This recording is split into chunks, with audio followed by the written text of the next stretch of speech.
Yeah, we're here now. Got a little bit of an issue. I want to hook the TV sound up to those two speakers here. I got two tower speakers here, Bower & Wilkins with subwoofer. I got one here on this side, another Bower & Wilkins with subwoofer. These power the TV over this amplifier, this one here. This one is directly connected to those speakers here. But I cannot get the TV sound from Netflix, which is a phone connection here, phone's connection, that's this cable, to my amplifier. I don't have enough inputs. Now I was thinking using some of the switch boxes, which I have switch boxes here. There you see, I got a couple of switch box here, and I have a switch box down here. I also have switch boxes on the other side of this rack. I got a switch box there, and I've got a switch box there. This thing is loaded with switch boxes because all these radios work. But it's not really friendly to operate. My wife hates it. She says I have no idea how I get sound out of this whole system. So yeah. So I walk here behind, and of course I wired this thing. Let me get a camera here, or let me get a light. Yeah, a light. So let's go in the back and let's see what we got here. Yeah, so she says she has a bit of a difficulty understanding all the wires because I wired this thing up, and it is really complicated. It's almost like a big formula. You have to know exactly which amplifier to turn on for the signal to continue to the next amplifier to make a signal go to a switch box, like here, like there, and then which to push to make the signal go to which loudspeaker. And the same is it with all the radios here. You see there's so many connections here, so many devices are hooked up. It is a VCR, DVD player, and the TV. I had to mark the cords even. Then I have, for instance, on this amplifier, a preamp out, goes to another amplifier over on the other side of the rack, and that powers the main amp for the sound, and then that goes to a loudspeaker. So this is a bit of a maze, as you can see, with all the connections that I have here. But I know how it works. I know exactly how everything works. But I maybe should learn to organize this a bit better. There's a lot of extra length cord, and that's what you see on the ground. And then I had these foam tubes I used to combine cords together to make it some orderly, but then I had to redo some connections, and then they come back out, and then you're just back to this again. I can understand that my wife has a bit of a problem understanding this if she ever needed to deal with it. I think she's lost if I wasn't around. So I'll just walk around the speaker here, and then here on the front side again. So yeah, we have a bit of a dilemma trying to figure out how this thing will be female friendly, or at least that my beloved can operate it. So yeah, I've got some work to do. A little demonstration how complicated this rack is. Let me turn this off for a minute. So, how complicated is this rack? First of all, say for instance, if I have the radio going on here. There is a radio signal. It's on FM. I have the switch on FM. So FM is radio. That means there's now a tuning signal coming out of this radio. But where does it go to? Because right now I hear nothing, right? So I have to turn this baby on. So now that one is turned on because this radio, this amplifier section of the radio is connected to the main amplifier section of this radio. But it doesn't mean that that signal from the tuner goes through that. No, it goes through a different path. It actually goes through him. And I have to have the switch exactly on auxiliary, not on tape, not on FM, not on any other, just auxiliary. You have to know that this is the radio and that this is the auxiliary switch that has to be set in that point, because then it will go through the dubbing channels of the tape, which the signal then goes through to this baby, which I'm turning on right now. And I can then, if I select the tape second monitor, hear the radio, which I then control the volume, not over this one. That goes over the speakers, but different speakers. This will now operate the tuner over the two speakers by the TV, because that's what it operates.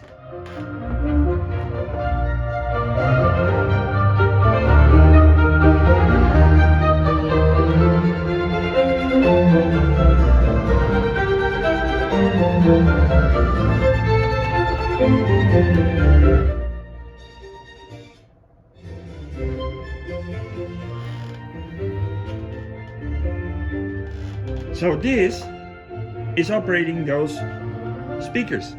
But now I hear this tuner through that one there, puts the signal there. So I can put actually this one off because this one doesn't need to be on. That's right. I only need the preamp section there, and that goes over to him. So that's the story.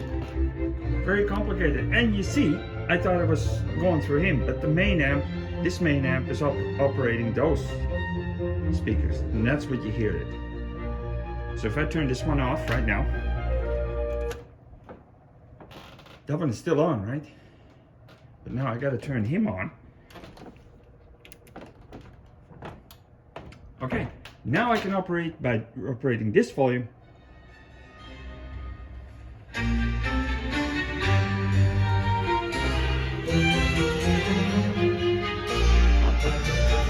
And it's this one and that one. And that goes over this radio, feed through here. That one has the speakers going powered through a switch box.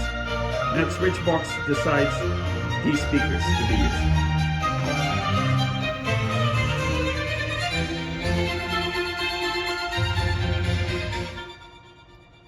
Well, that's it.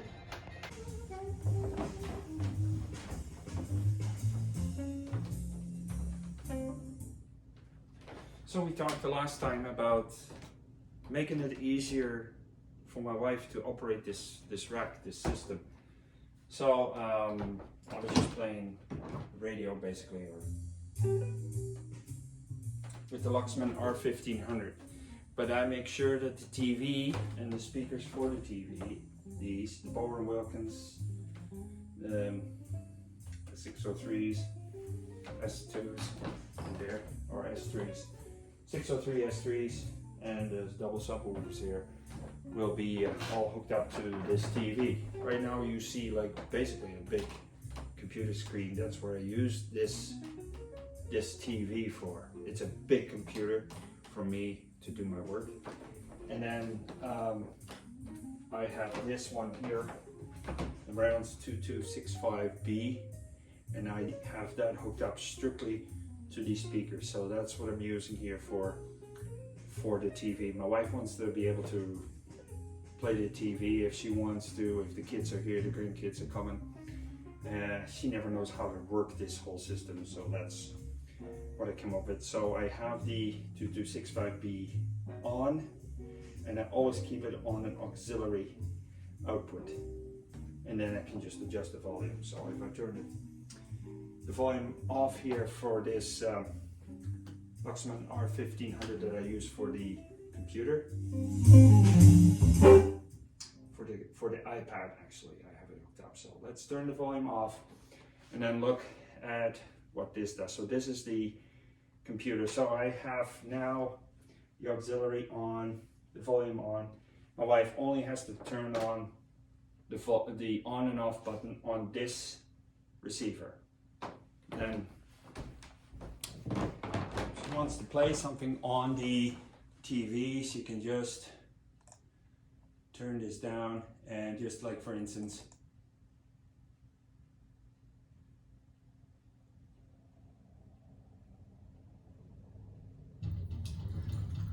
there's my fire. Basically, that I recorded, so you hear the fire now over the speakers. So you hear the fire now over the speakers. You know, what we can do is, like for instance, you could have this fire going in the background with the sound of the fire, which you can hear. That's the stove ticking. But you can play music in the background with it.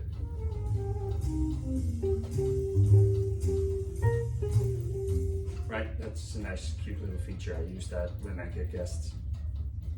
So I did a bit of both. So this is the computer playing, and it's playing over the speakers. I've got this box. That's what I have now. So that's the secret. I have this box. I got 4 outputs on this box.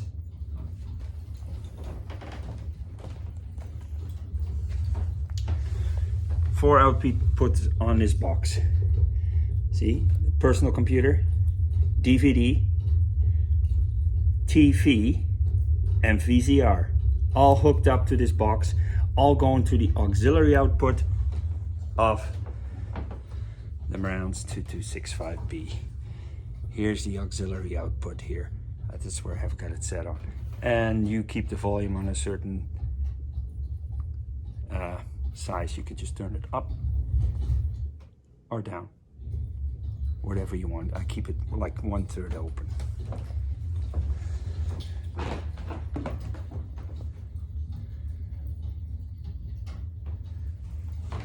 So if I want to now change it over, like for instance, I want to watch Netflix, so I gotta go and change the TV to Netflix.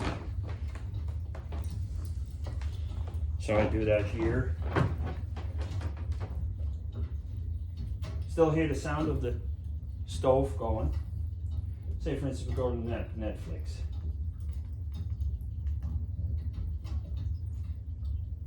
There, choose profile.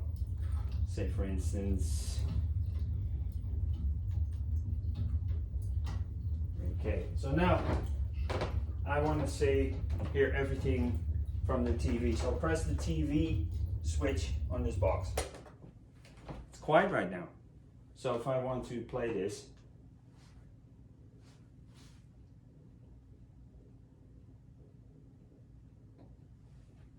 just to give an idea. There, TV is there. But now the other feature is that I can adjust the volume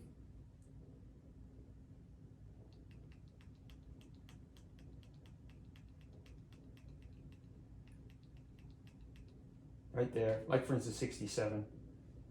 I can go all the way to 100, of course.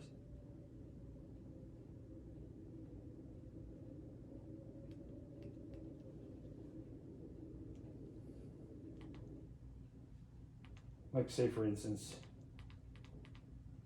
there, just, now we can watch television and we have the volume.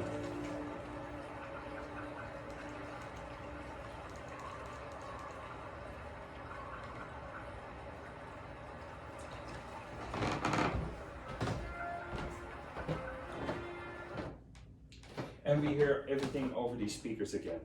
Now we can adjust the volume with the TV remote. So that's what I did for my wife. So now we can do this. So we can watch movies on the TV on the same screen. So now changed from PC to TV. Now, if I want to watch the DVD,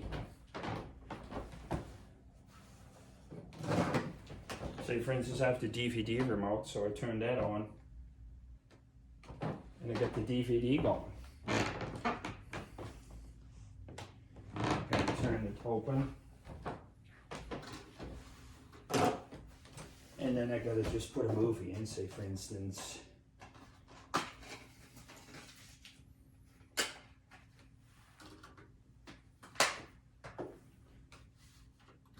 Star Wars. And now I put it to another input, right? So there we go. So for instance, now we go to AV, which we're gonna have the movie on. So this is AV input, which is that,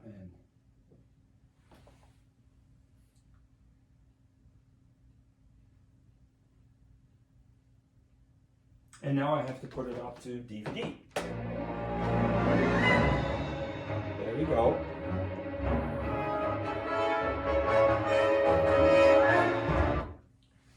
Say for instance, so there's always that stuff going on here. Skip it. There. Right? So this happens to be Star Wars. Right? And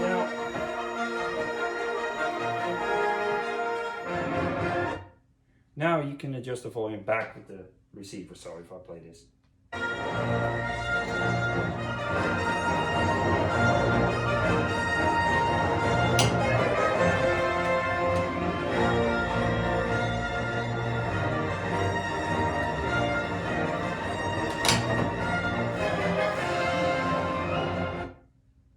So there,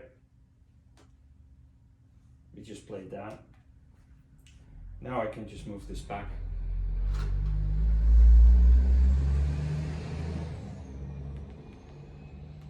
To the computer. And after I put it back to the computer, we hear the fire again.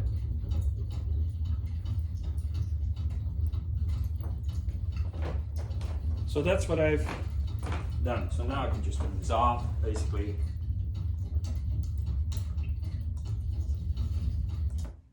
And there we are back again. We're back in the screen.